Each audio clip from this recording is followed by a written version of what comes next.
Welcome to Bank of Jamaica's quarterly monetary policy report press conference. Thank you to those of you who have joined us in person and to those who have joined us online. We have with us this morning Governor Richard Biles, Senior Deputy Governor Dr. Wayne Robinson, Deputy Governors Robert Stennett, Dr. G.D. Lewis, and Celeste McCullough.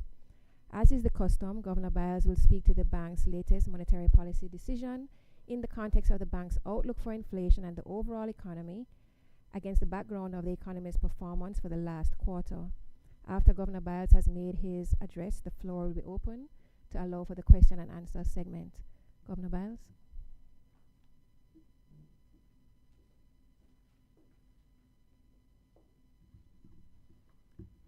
Thank you, Melanie. Ladies and gentlemen, good morning.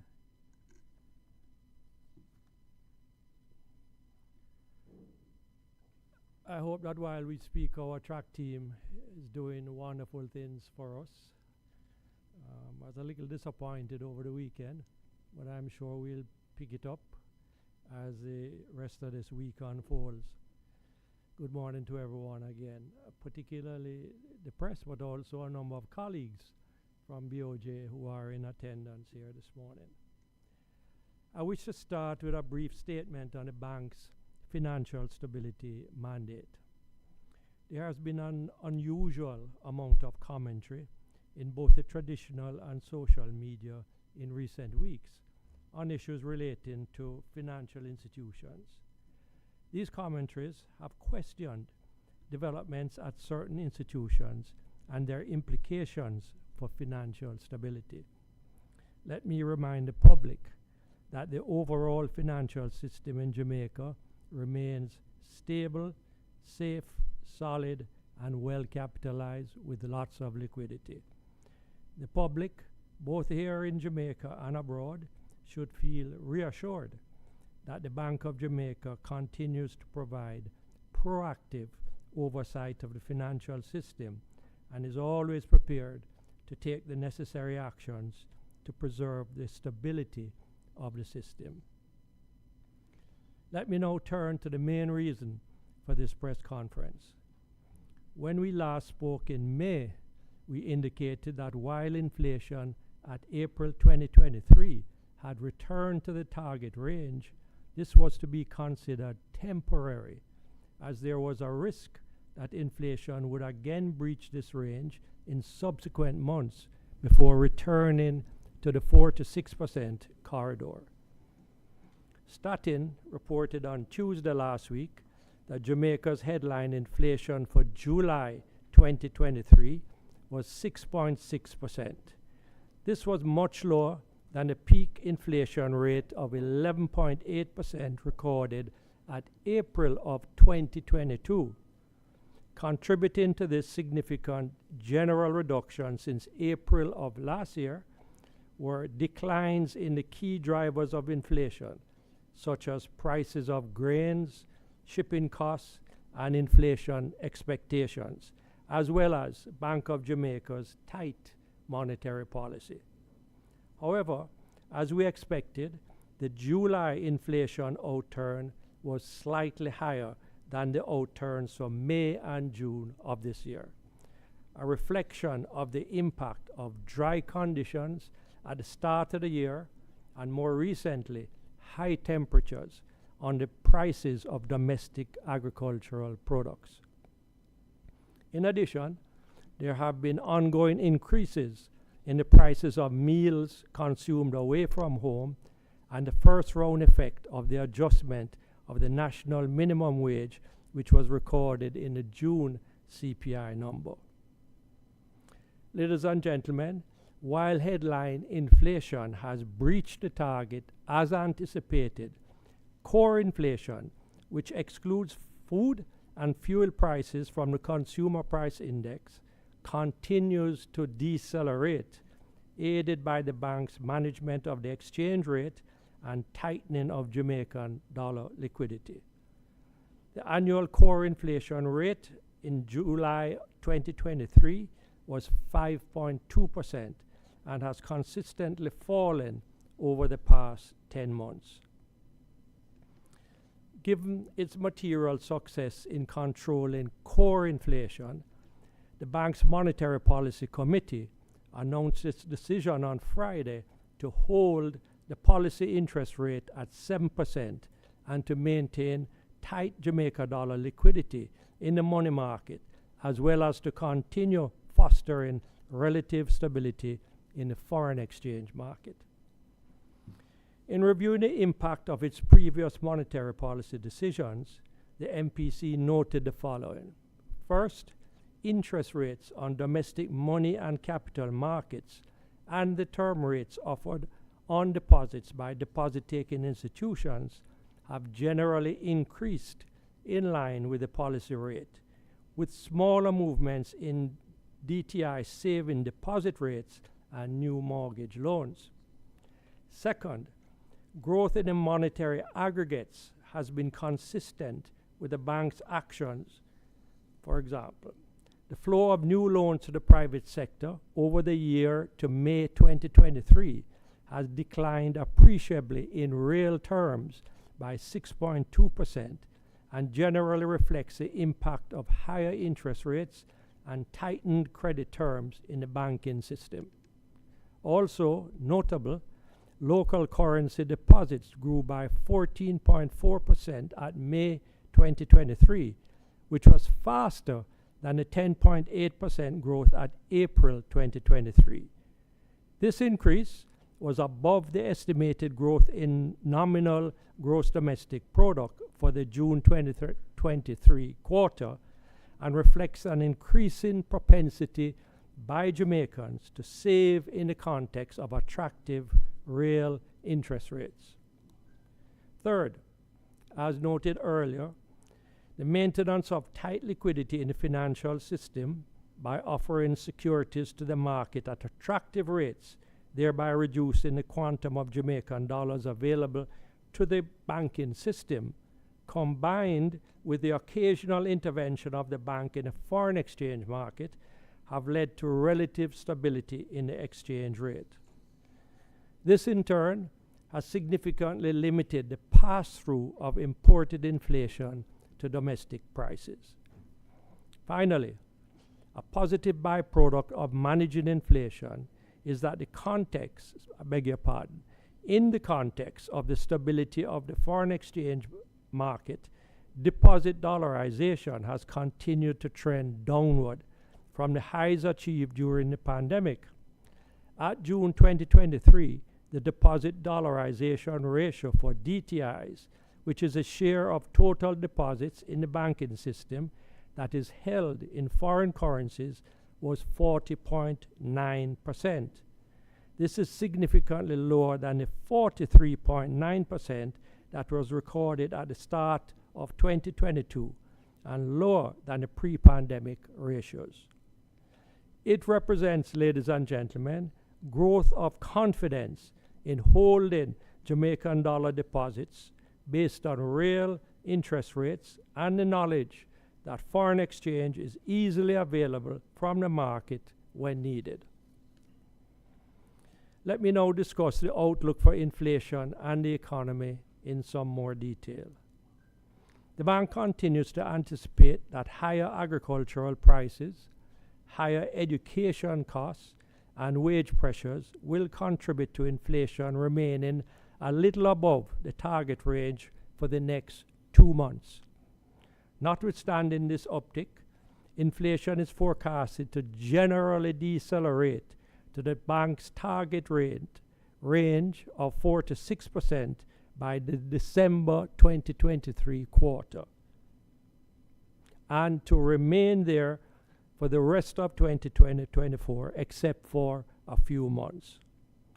This outlook is consistent with global consensus forecasts for the path of certain commodity prices, as well as the bank's continued tight monetary policy stance.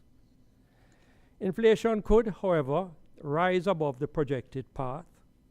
Higher than projected future wage adjustments in the context of the tight labor market, second-round effects from the agricultural price inflation, a worsening in supply chain conditions, and an unexpected rise in world prices could put upward pressure on inflation.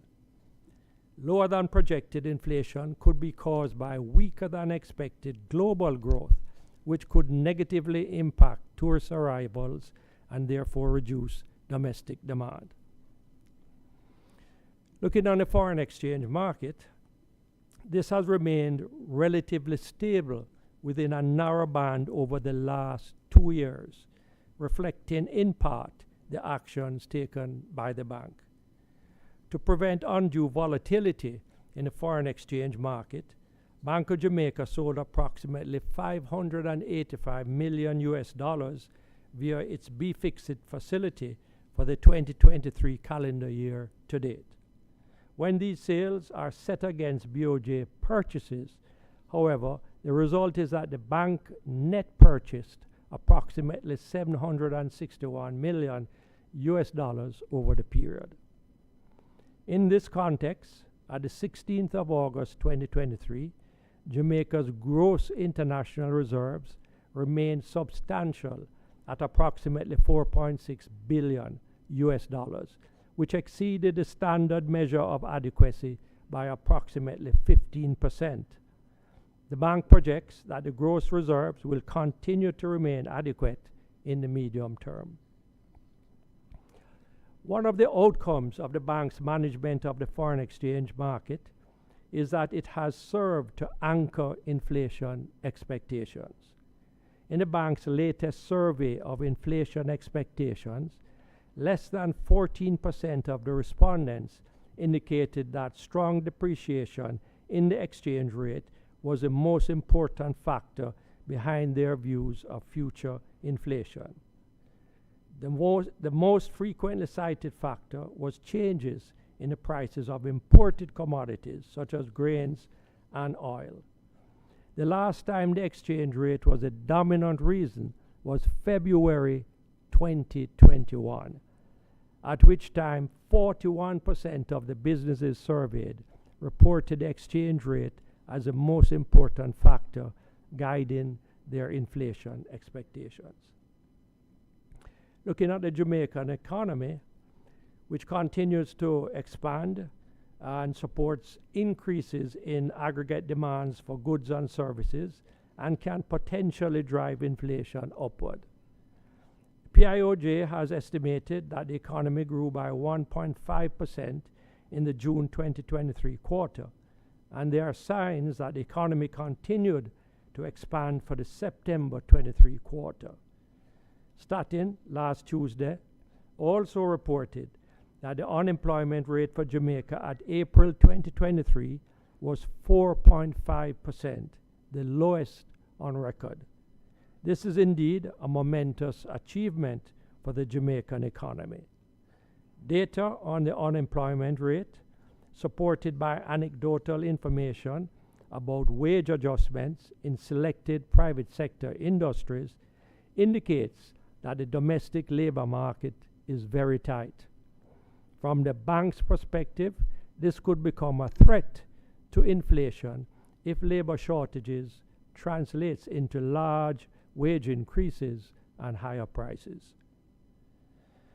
Looking ahead, the bank continues to project that real GDP will grow by 1 to 3% for the financial year 23-24, largely the result of expansion in the mining sector as well as continued growth in tourism and its allied industries. Over the medium term, the economy is projected to settle at its long-run growth rate of 1 to 2%. Let me conclude, ladies and gentlemen.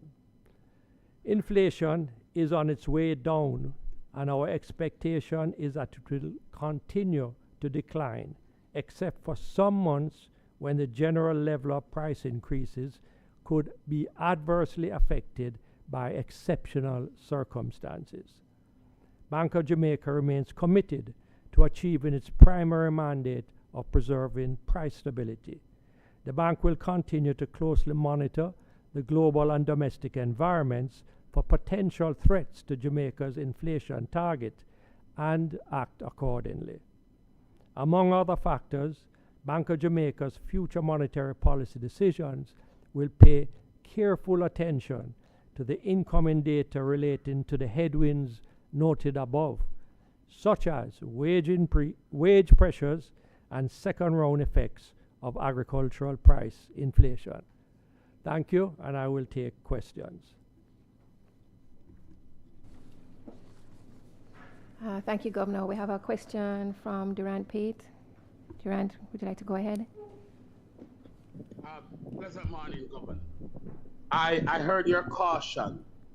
Could I read this as you giving moral suasion to the economic players about raising wage rates too much, given the dangers that it would impact on inflation? Yeah, Durant, thank you.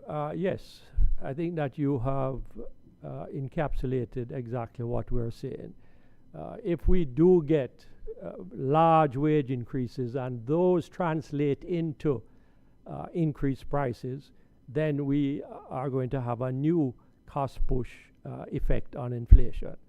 If those wage increases are A, not that substantial, or B, accompanied by increased productivity, then the impact on price increases should be nominal and not so much of a threat. So that is a challenge, that the wage increases be accompanied by productivity or not be significantly increased. Another quick one for you, Governor. The Ministry of Transport has been mooting about an increase in transportation rates. Now I ask you because I don't know. Something like this, would the ministry or the government ask the BOJ to give a model of what the effect would be on inflation before announcing an increase? Yes, Durant, again, you're right. You're asking and answering the questions perfectly. They would, and they have on many occasions. The government has asked us to model minimum wage increases and various transport utility increases. So the answer is yes. Now here comes the question, Governor.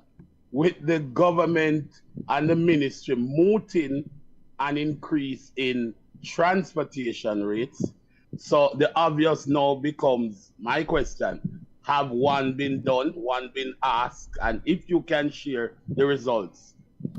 What I would say, Durant, is that I expect that that will be the case. That's what has happened in the past, and if and when they do decide on what the range of the increases that they are thinking, I presume that they will consult with us about the effect on inflation.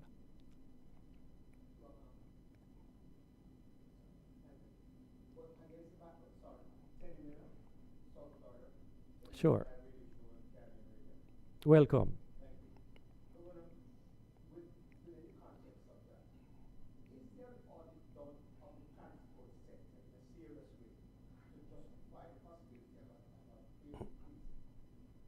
I think that would be.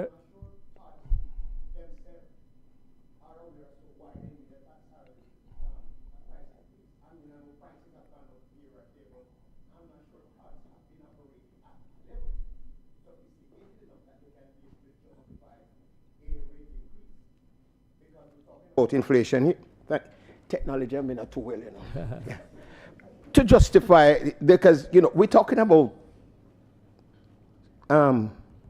inflation here.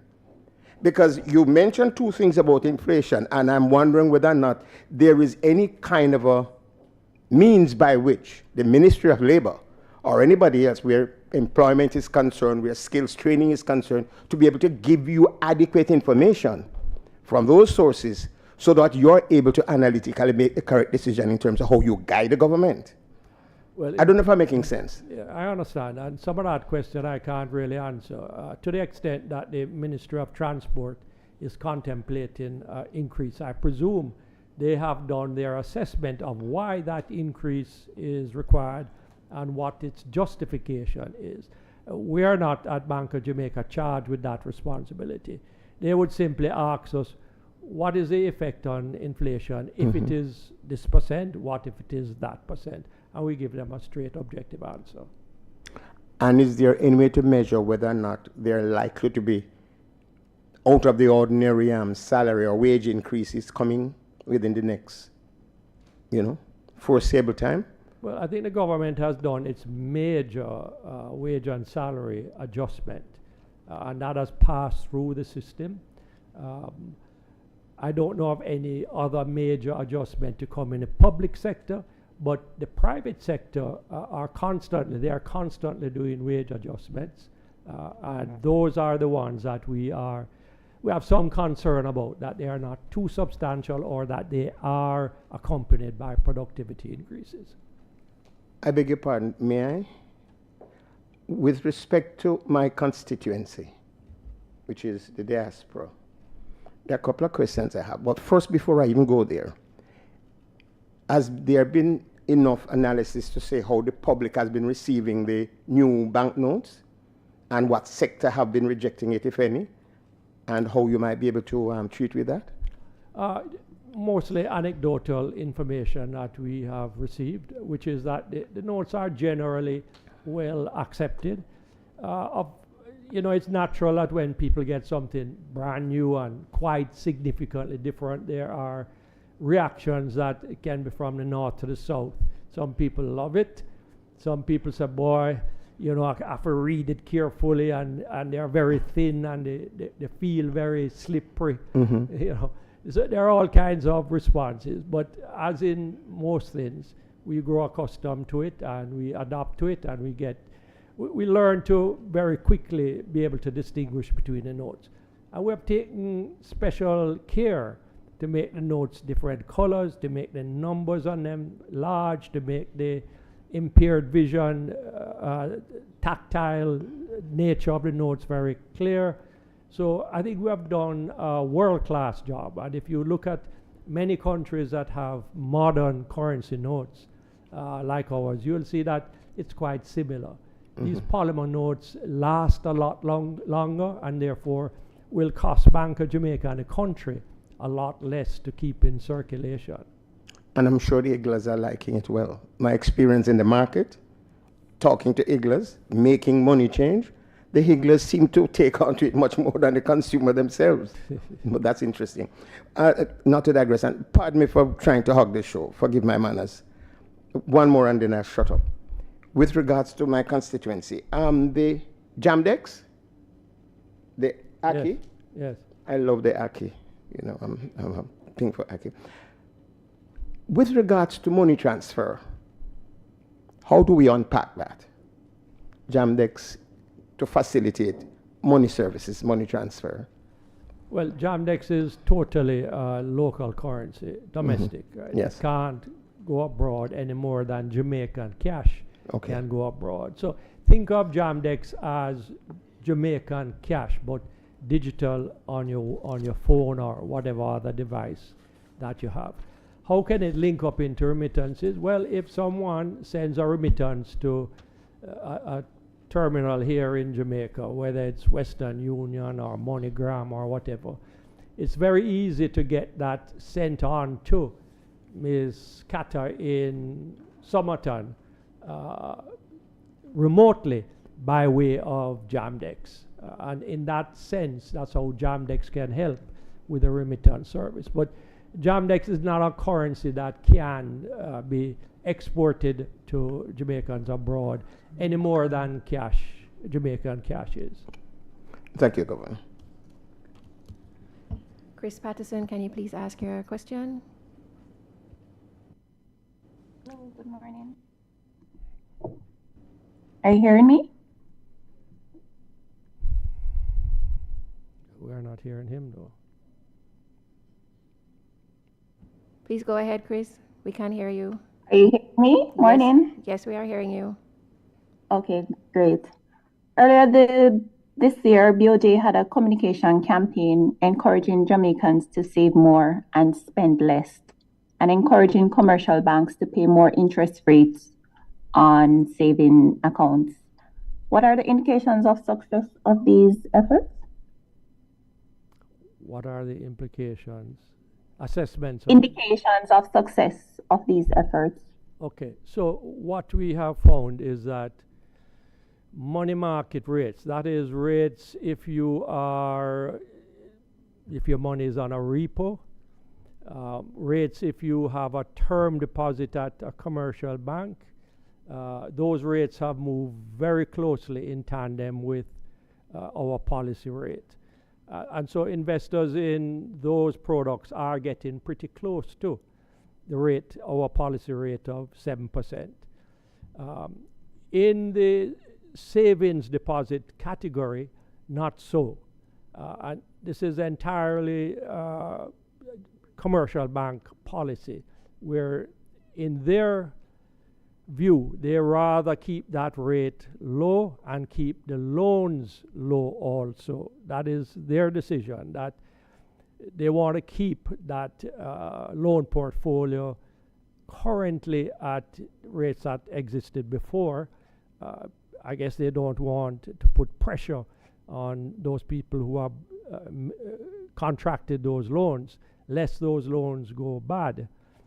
So they have kept their savings deposit rates fairly low. They have moved a bit, but not a great deal. Robert, what do you know the number they have moved? About 1%, 1.5% on average. So much? Maybe about 1% or so. Those rates have moved up in face of our move from 0.5 to 7%. But that is a commercial bank decision. And as I said, they're really balancing two things. One is their cost of funds, which is largely made up of these savings deposits and checking account balances, and the rate at which they lend off to their customers. So I don't want to give the impression that the banks are, making a bundle off of keeping savings rates low. They're also keeping loan rates to their clients low. And you will see in their results that it's not spectacularly different from what they were earning before. Thanks, Governor. Javon Keys would like to ask your question. Thank you so much. Good morning, everyone. My question is regarding credit card debt. Recently, there was a report in the United States indicating that there was a new high, I guess, of credit card debt. I wanted to find out what are the trends locally. Jude, I wonder if you have any current information on that. Just to clarify, so in terms of credit card, you mean in terms of the rates being charged, or in terms of PDLs, past due loans? The latter. Okay, so we are not seeing significant deterioration in terms of the quality of the credit card portfolio in Jamaica. Total past due loans in the system are around 2.6%, and credit cards are generally trending in that direction in terms of non-performing loans. So we're not seeing the same dynamic occurring in the Jamaican economy.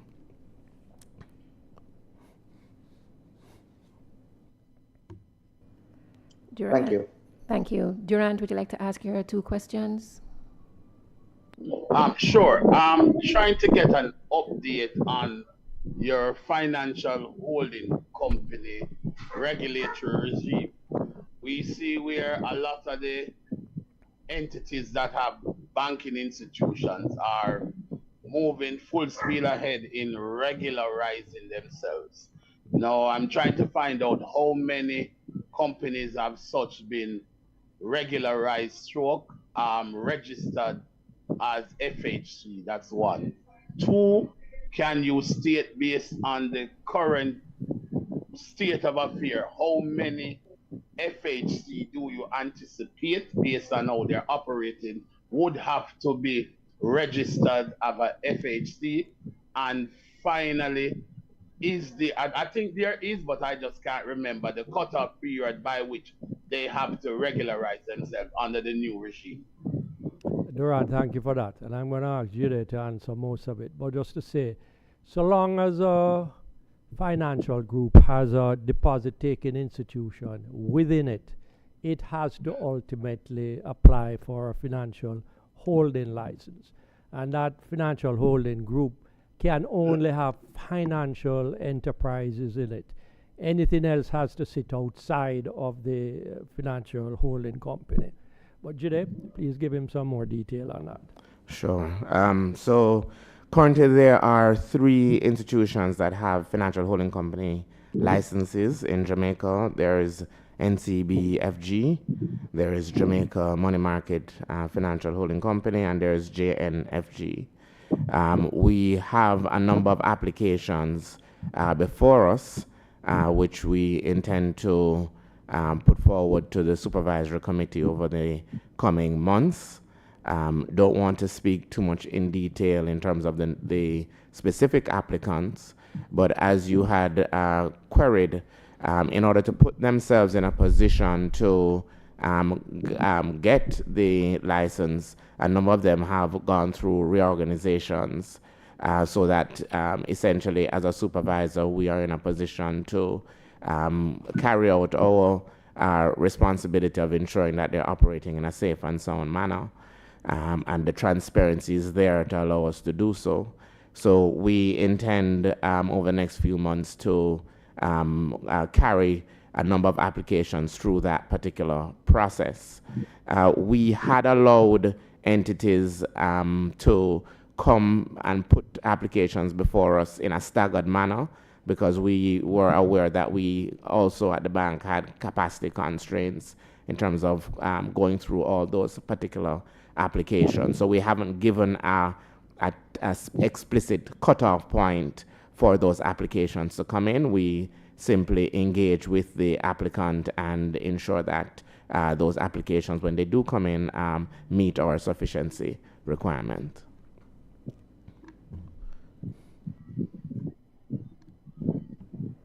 Siobhan Campbell, would you like to ask your question?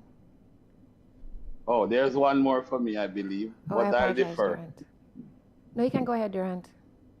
Right, Governor, bear with me my ignorance. My query stems from the debate we had just before rates and payment. I understand on the deposit side, but on the investment side, is it practical for the BOJ to relax its policy stance, re-acceptance of direct deposits from the public? For example, like myself, I have some investment on repo, right? I don't believe I'm getting the rate I should, and based on my examination, the rates are really a bit high for me. And I think I would be better spared if I would go directly to the BOJ, though I'll have to go through a broker. But I think it's better said, and that way you will force the market to respond to better rates. Yeah, well, Durant, I've heard that rates in the repo market is pretty high, and our survey shows that that is the case. So I'm not sure if the particular institution you're dealing with, you may need to switch. But yes, you can also apply for BOJ instruments and treasury bills too, which get priced off of our policy rate through a dealer, and so long as there's a minimum amount that you apply for. So there are different avenues open to you to get a very good rate.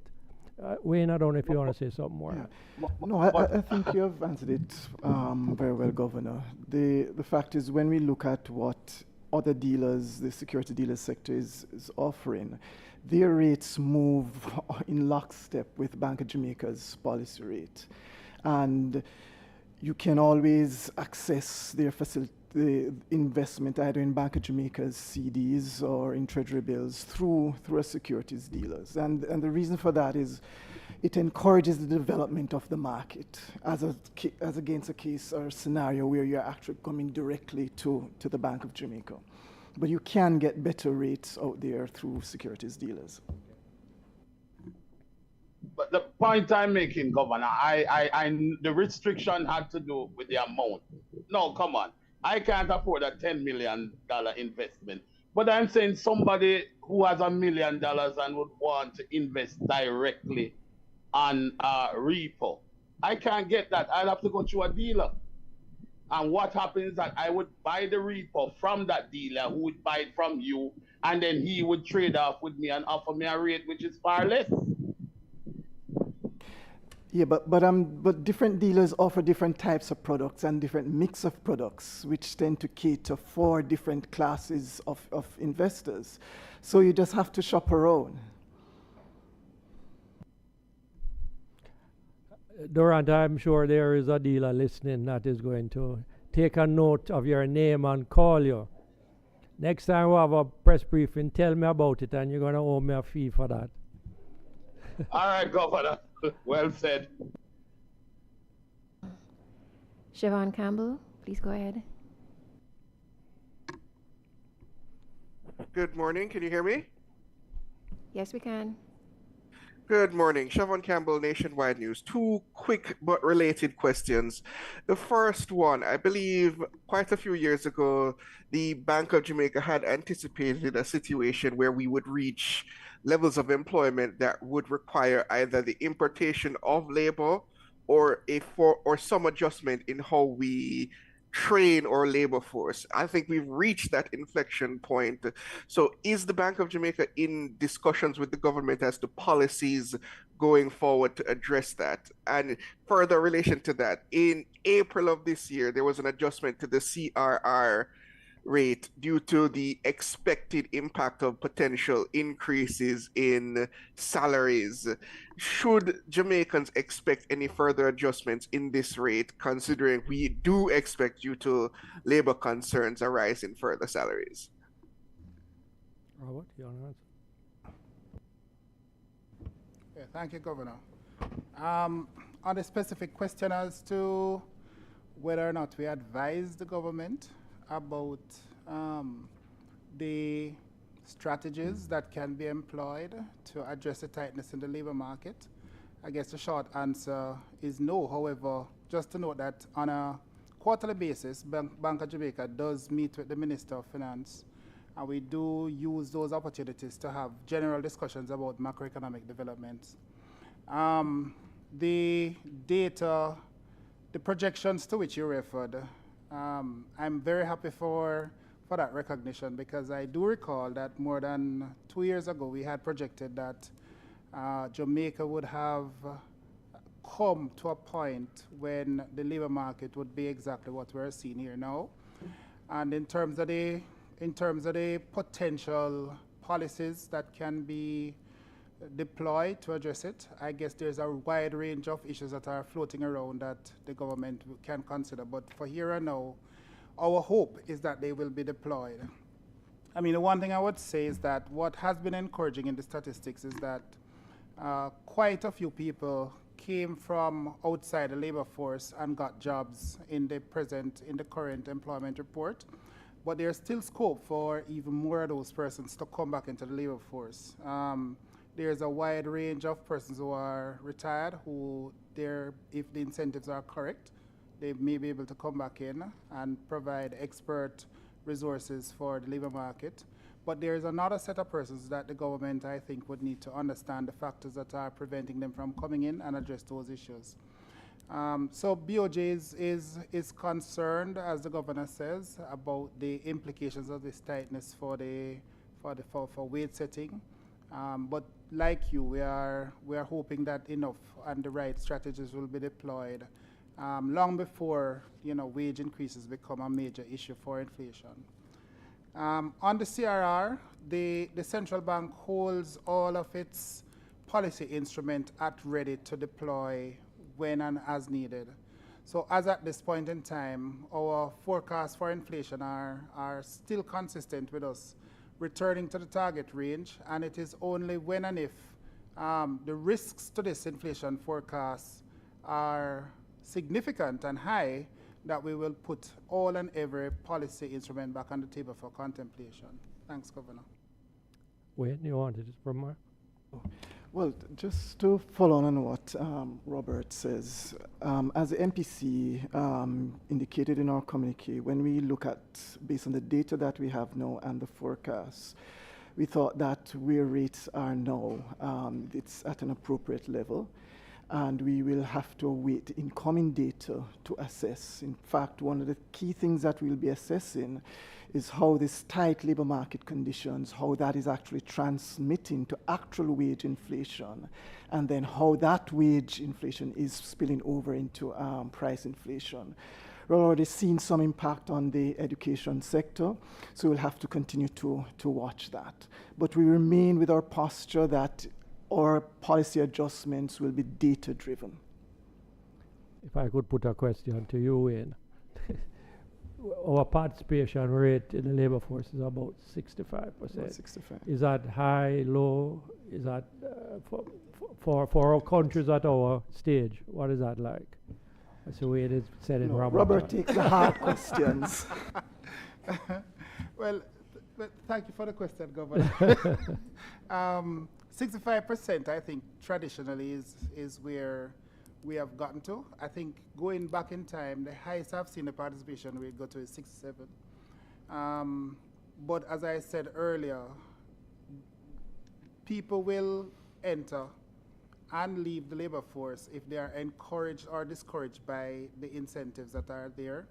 And we are aware that there's close to 200,000 persons who are outside the labor force who are of the working age, not in school, not retired, who are there for some reason. So if we were able to bring all of those persons back into the labor force, the participation rate could jump by another 10 points to 75. But I would guess that this is aspirational. But the maximum, I think, given the numbers, is 75. Yeah. Thank you for that question, Governor. The next question goes to Dashan Hendricks. Good morning, Governor. Hi, Dashan. Thanks, Melanie. I think I have not the next question, but probably try to roll a couple questions in one.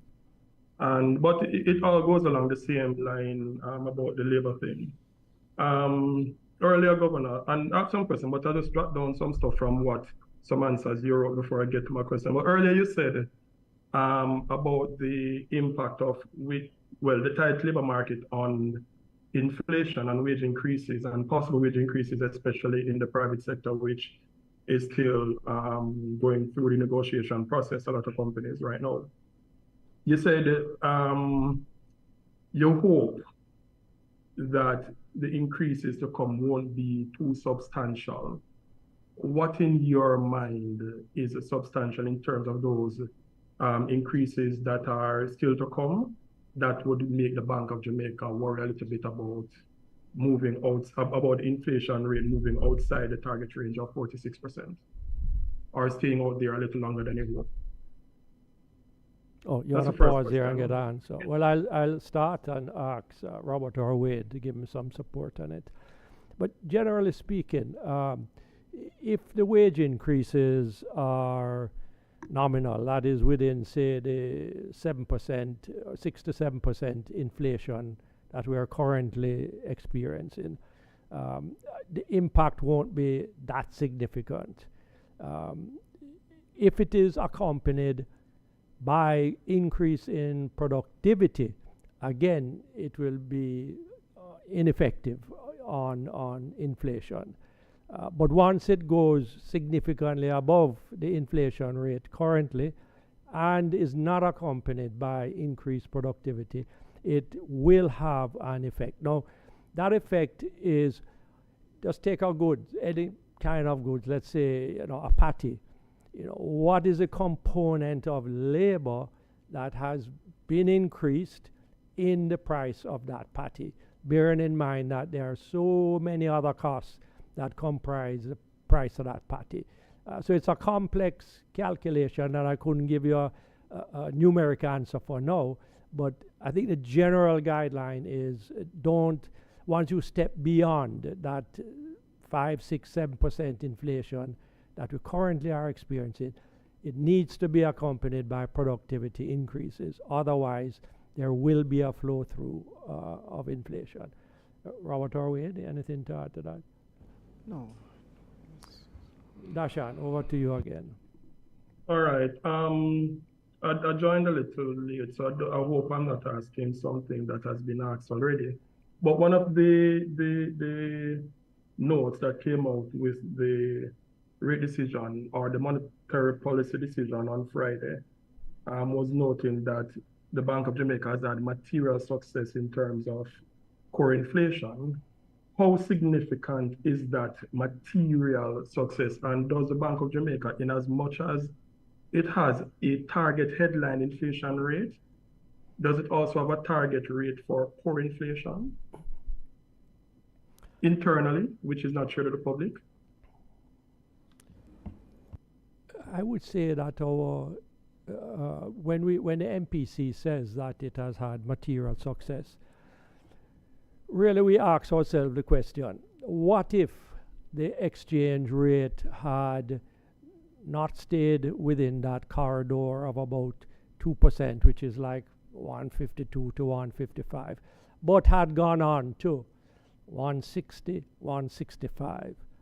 What if Jamaica, the liquidity of Jamaican dollars, that is Bank of Jamaica, didn't absorb a lot of Jamaican dollars, and so that those dollars were out there available to purchase goods at higher prices, available to make loans to the private sector and to individuals, available to buy foreign currency? Where would our inflation be had that been the case? And I would say that we certainly wouldn't be where we are today. It would be very much north of the 6% that we currently are. So from that point of view, we regard that we have been materially successful in keeping down one of the main contributors to inflation, which is the exchange rate, bearing in mind that 70% of almost everything that we consume in Jamaica is imported in one way or another. And so that exchange rate is vitally important. But you can't hold that exchange rate by itself by just selling into the market. You don't have enough dollars to ever do that. What you also have to do is back it up by tight liquidity.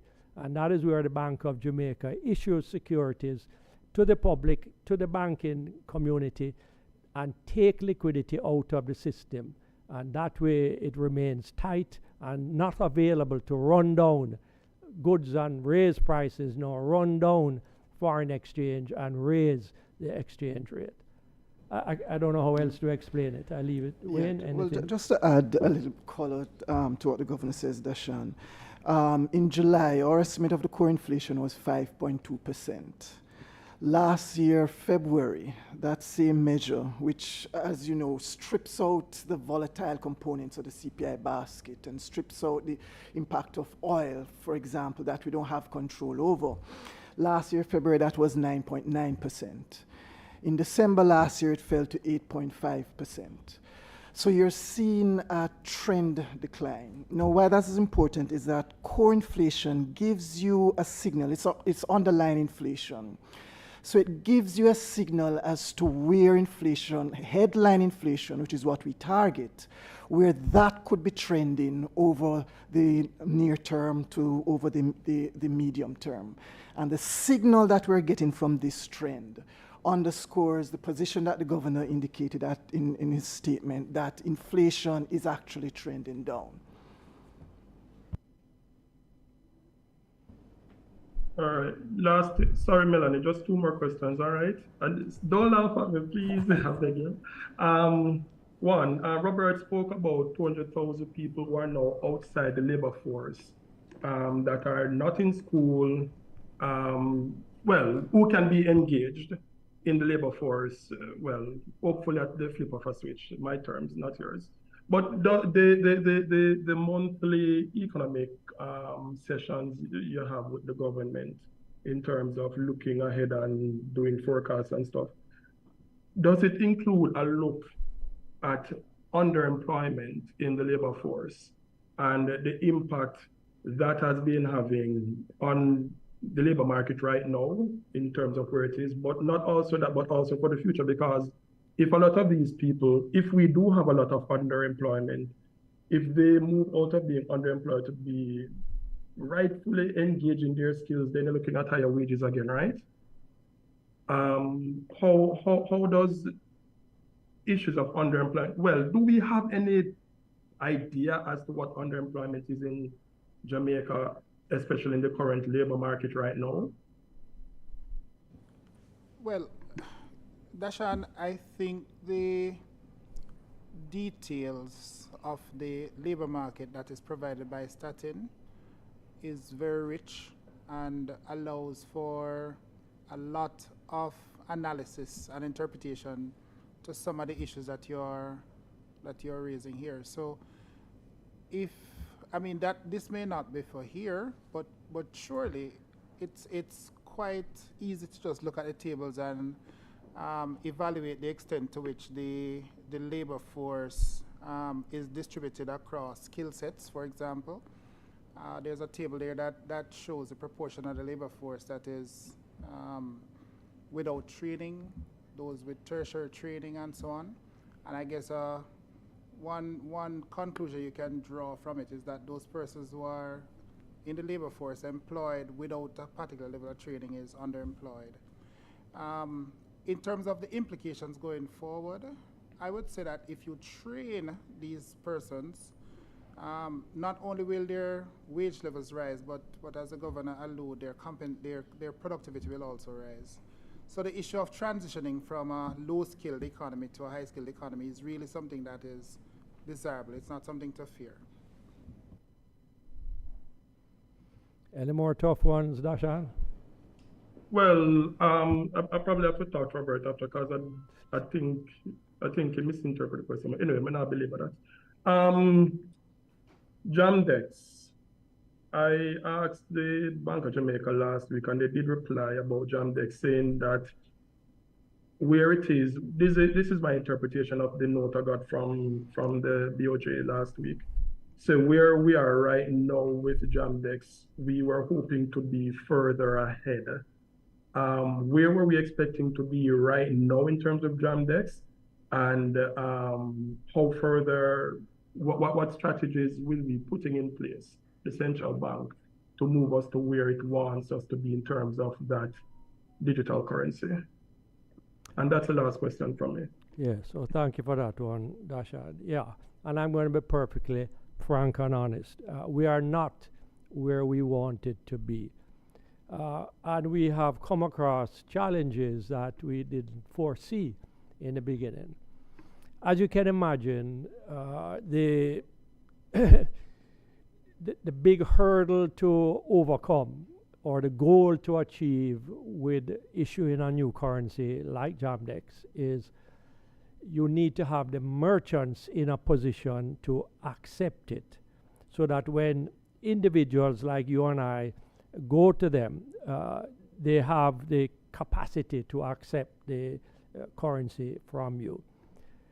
We're finding that the current POS machines that the larger merchants have need to be adjusted to take a JAMDEX QR code. And that is an avenue that we are working on diligently, even as we speak. Smaller merchants who don't have POS machines and who would have a cell phone, we are beginning and have had significant success in pushing out the program to have them recruited to take JAMDEX, and we have a significant number of them who are now in a position to do so. I can ask Melanie after this to say something on it. We also have over 200,000 individuals who have the capacity on their phone to pay for services and goods with JAMDEX. We have a government that is committed to digital transformation, of which a part is that we make JAMDEX successful, so that there is ease of purchase, get away from the coins, be able to pay remotely, all the advantages that are involved in digital payments. Even though we're not giving up cash, but we want a substantial amount of the purchases to be on a digital basis. So we have a government that is committed to giving support to the Bank of Jamaica in its efforts to roll out JAMDEX. And as you may have noticed, in 2 consecutive budget presentations, the Minister of Finance has set aside funds to help us to recruit small merchants to JAMDEX and to get the project going generally, including we are now speaking to other agencies of government that handle taxes and that make payments, whether it's path payments or pension payments. So we have a large player in the form of the government that is proactively assisting us, as well as our own efforts to go out there and get these POS machines reconfigured so that they can accept JAMDEX QR codes. Melanie, I wonder if you'd say a few words on this issue. Melanie has been leading a major campaign by us on this matter. Thank you, Governor. In terms of the smaller size merchants, as the Governor has said, we do have several thousand small merchants who are capable of accepting JAMDEX. We have a list of those merchants on our website.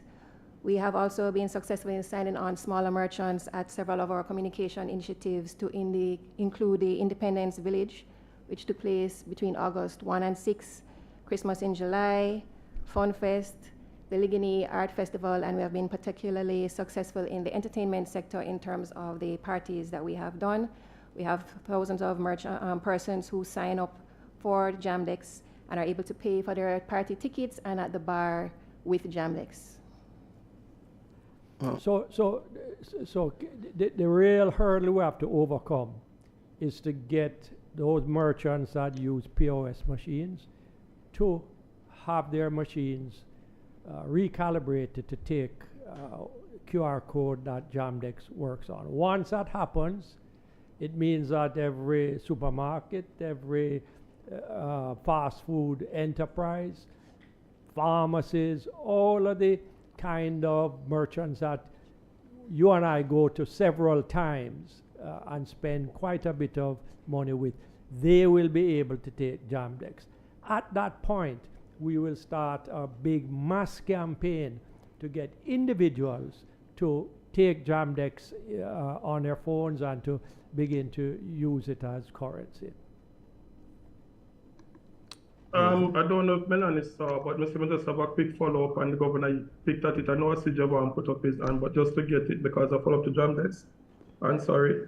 You touched on it. You mentioned the government is committed, Governor, to JAMDEX. And the question that came to mind, which you mentioned, was if they are that committed, why not present it as something where you can pay your fees and the taxes at the tax office? And then you said that they are in discussions, but how far are we away from seeing that as a realization where people you could use it at the ports or wherever to push the digital currency? Right.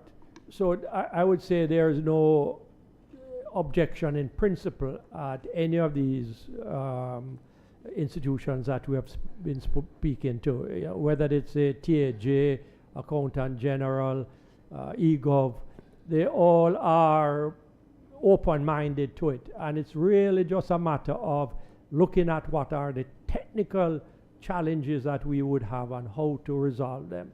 And that is what we are currently doing. I can't put a timeline on it, but just to say that I am impatient to get this project really on the road. And so we're going to be pushing as hard as possible.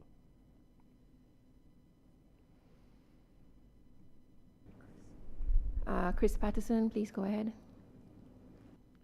Thank you. May you comment on the cost benefit of BOJ monetary policy actions since the central bank started raising its policy interest rate in September 2021? What has been the cost to the BOJ and the benefits to the country? Okay, that's a big question.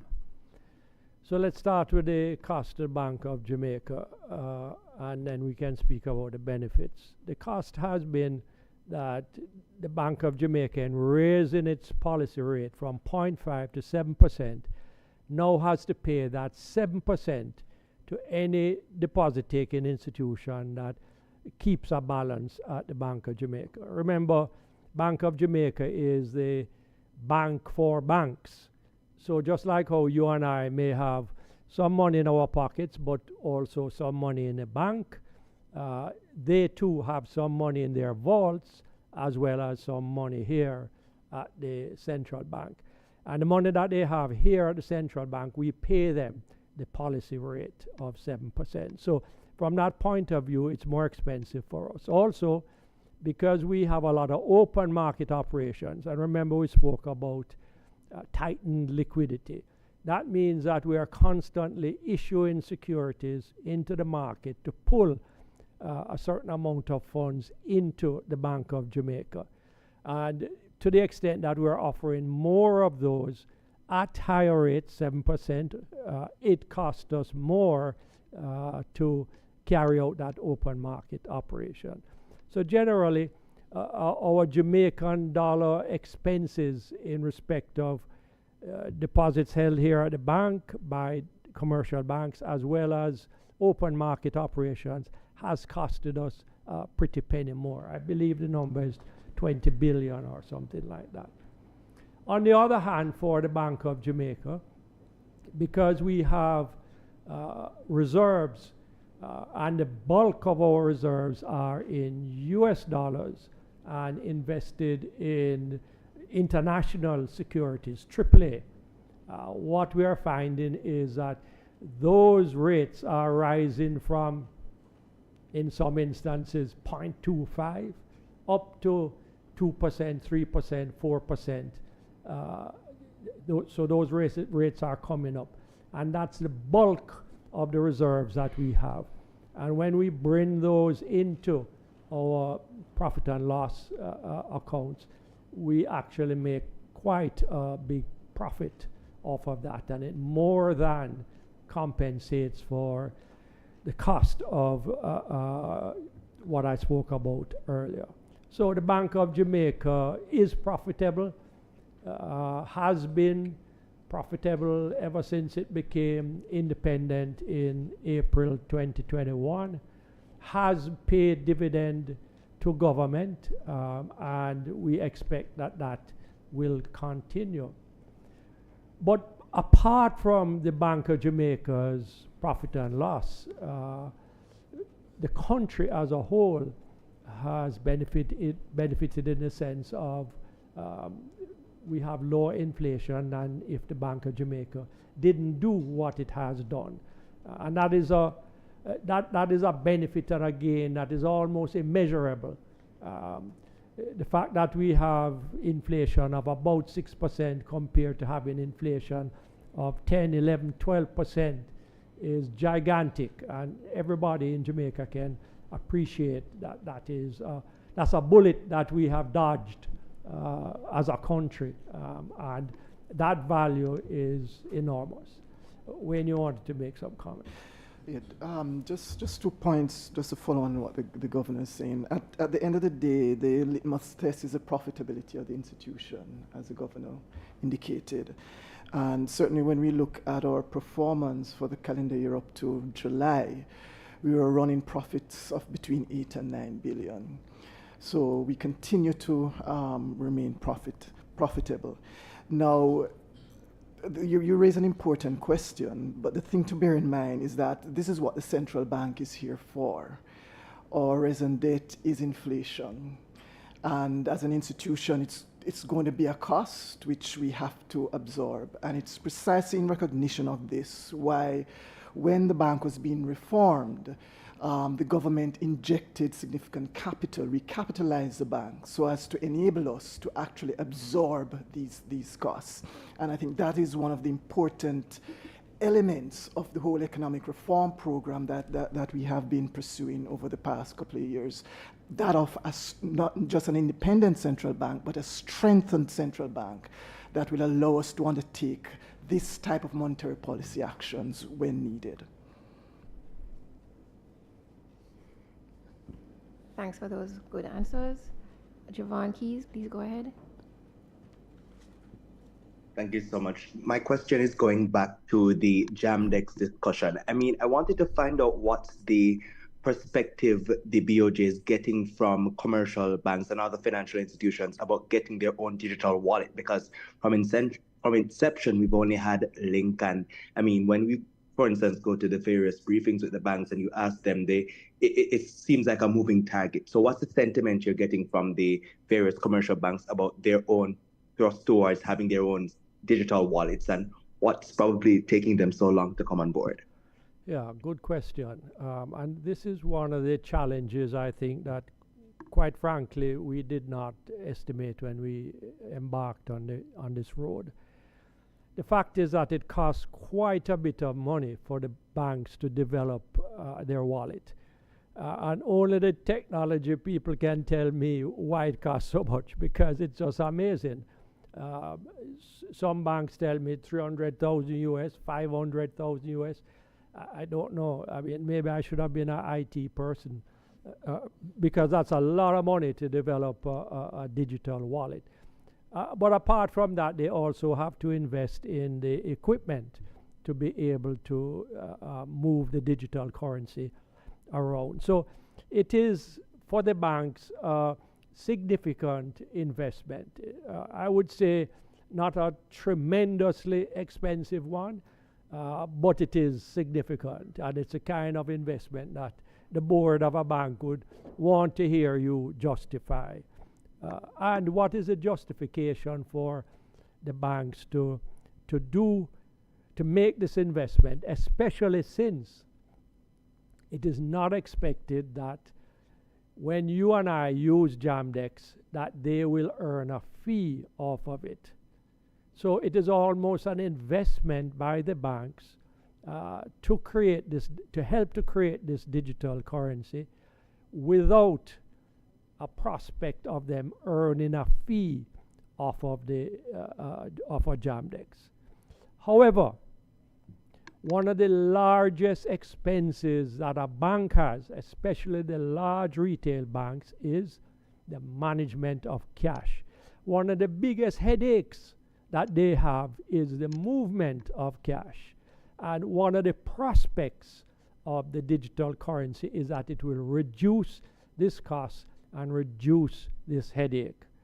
One of the biggest expenses for most retail enterprises, businesses, is the handling of cash, the storage of it, the transportation of it.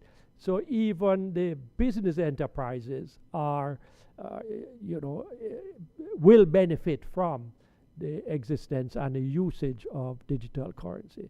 And so there are long-term benefits to be reaped from this initial investment. And that is what I keep saying to the banks. I want to encourage them. This is an investment not for tomorrow's P&L. It is an investment to deliver better service in the near term, as well as to improve your P&L in the medium term. I'm happy to say that although we only have one institution that is currently offering Jamdex, and I must big up that institution. They have been doing so for more than a year now, and that is National Commercial Bank. There is another that is complete and ready to roll.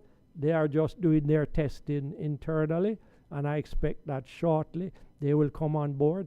And there is another that is behind, that is about to enter the sandbox. If I may, and so I guess we can expect possibly another institution coming on before the end of the year. But if I may, Governor, is it that most of the expertise needed to develop these wallets have to come from overseas? That's one. And let me just get my other question out of the way. And this is not related to Jamdex, but this is read the new notes. I wanted to find out if we can get an update about, whether or not there's been some kind of investigation about, we had at least one or two reports of quote faulty notes. So could we get an update on that, and what was the finding? I want to start with the faulty notes. And I'm going to ask Shawnee's to speak on that. There have been one or two, not any significant number, but go ahead, Chevanese. Let me introduce Chevanese Murray. She is directly in charge of this issue, so she speaks with great authority. Okay, thank you, Governor. So we had a few faulty notes, and those faults emanated from the manufacturing process. We haven't received any such faulty notes since about May.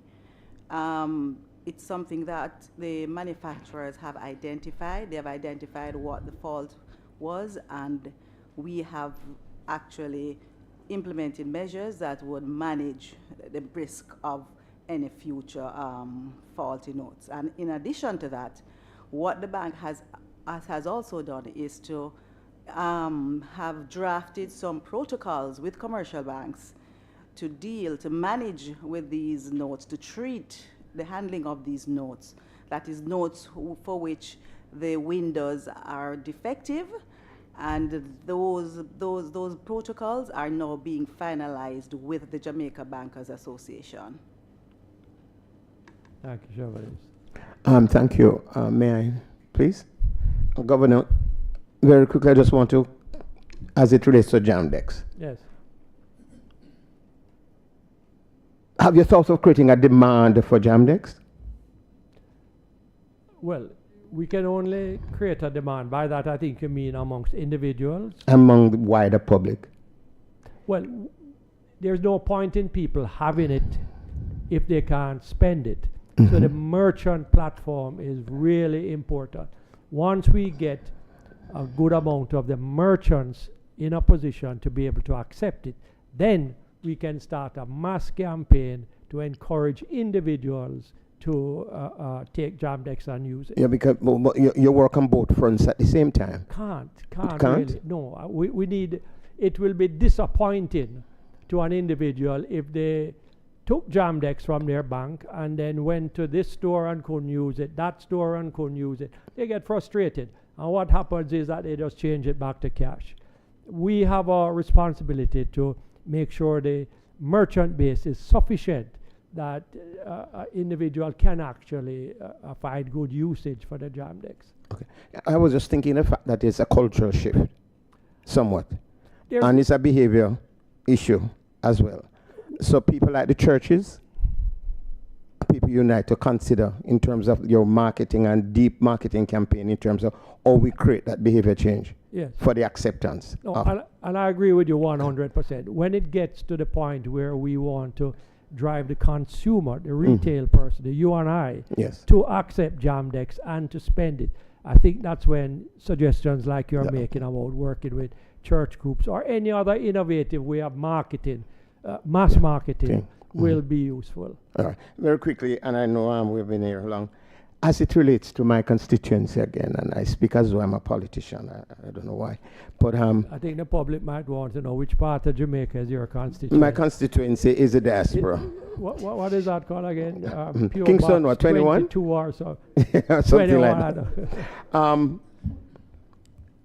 Against the background of FSC, that's the Financial Services, what kind of protection is there for the diaspora in terms of regulations coming through BOJ for protection for consumers? I'd say this is not a FSC forum, so I can't answer that. They fall within your ambit of supervision, perhaps? Do they? Not the Bank of Jamaica. Okay. No. So you wouldn't implement any kind of regulatory measure as it relates to? No. The Financial Services Commission manages all financial institutions that are not commercial banks or deposit-taking institutions. Okay. Yeah. All right, thank you, Governor.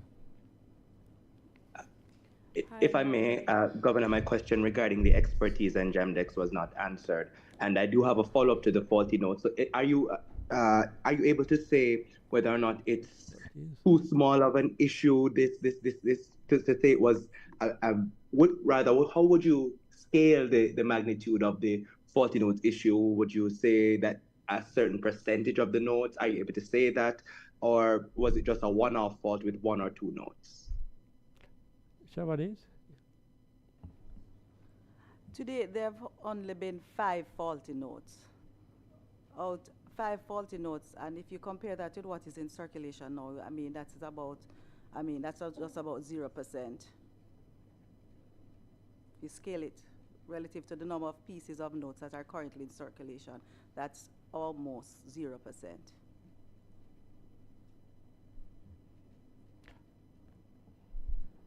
Please go ahead. Thanks for that. Good morning, Kimberly Henry here from CVM TV. Piggybacking on Jamdex, Keys would have asked about the challenges why we don't have Jamdex rolling out. My concern is, are there any concerns regarding cyber threat? During the process of rolling out Jamdex, have you been encountering any threats? And what are the measures in place to mitigate any cyber security issues to come? Right. Well, you know, anything digital, there's always a cyber threat possibility. But right from the beginning, what we did was to choose a world-class supplier of the whole system. And we feel that we have done a pretty good job in selecting that institution. But also with NCB and all of the work they have done and all of the work that they have been doing in the actual marketplace, not just in the sandbox, we have not yet come across any cyber attack. Though I grant it, you know, it's so small what we have been doing in the context of the whole circulation of currency and purchases and sales. It's very hard to say that we have tested it beyond what we have done in the sandbox and what we have done in a limited way with the 200,000 individuals who have made a number of transactions with us, with the 10,000 merchants that we currently have. So what I would say is that we have tested it not just on a mini pilot scale, but on a macro pilot scale too. But we haven't really had the experience of this in a mass scale to be able to say we have looked at all of the cyber issues. We have just done the best we can at this time.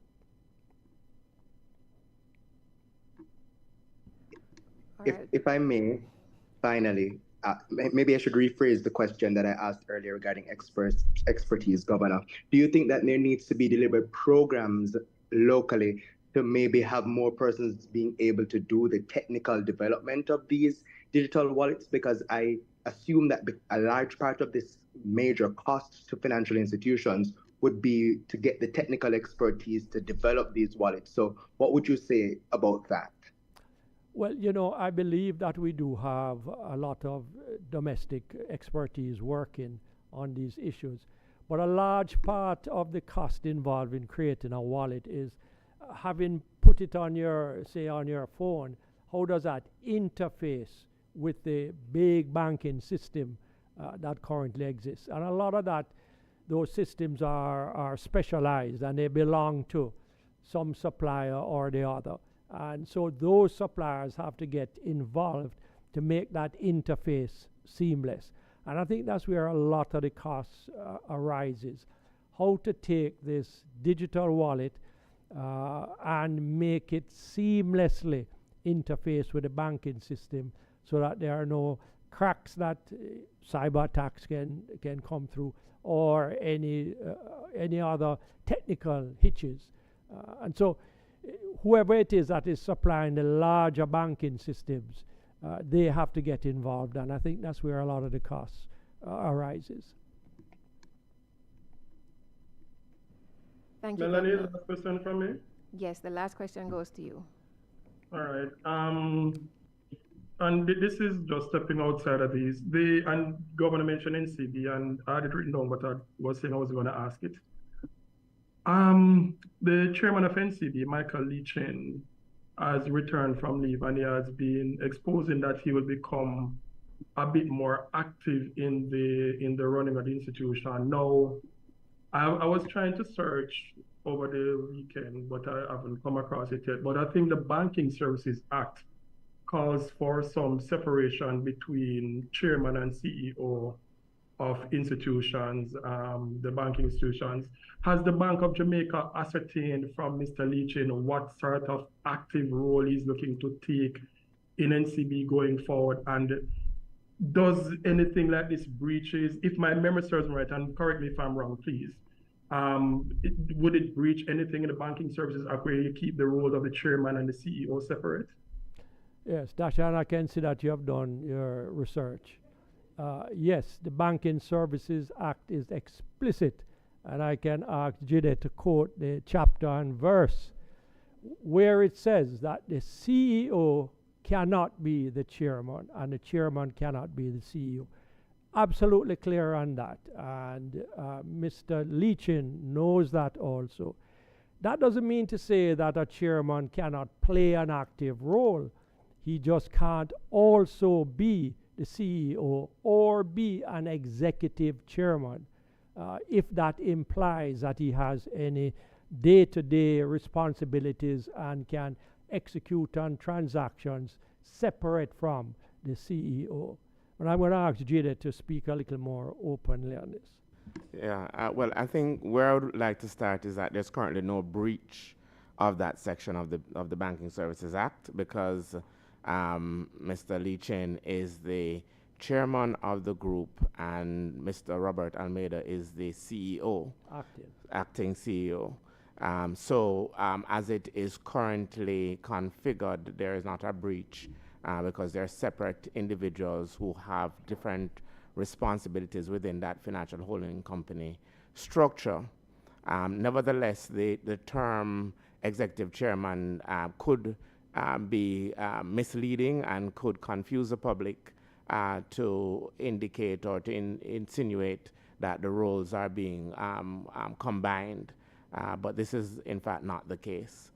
So I believe that in just to reiterate that the Bank Services Act does require separation of roles, and that's what we are observing at NCBFG at the moment, with two separate officers carrying out two distinct responsibilities within the context of the financial holding company framework.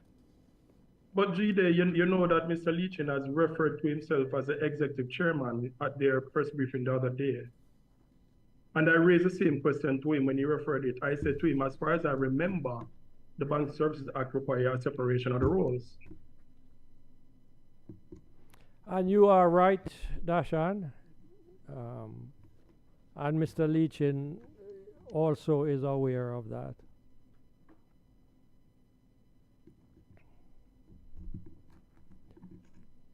Is that it? Ladies and gentlemen, thank you for attending the press briefing. Thank you for your questions. We wish you all a good day. Thank you.